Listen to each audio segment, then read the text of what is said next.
Today we will cook a simple dish, simple soup called ABC soup. That's why it's called ABC, very easy. First, you boil the chicken. After a few minutes, about 30 minutes, when the chicken is soft, we put the onions and the tomatoes. We boil for a few minutes. Cover it. Few minutes. Carrots. Cover it and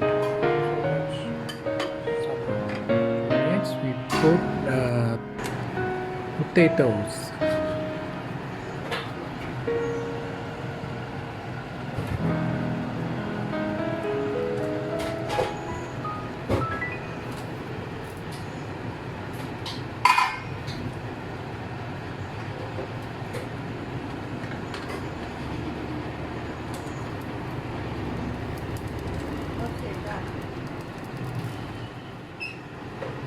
And we put salt for taste, and that's it. Hope you enjoyed. Please subscribe and ring the bell. Thank you very much for watching.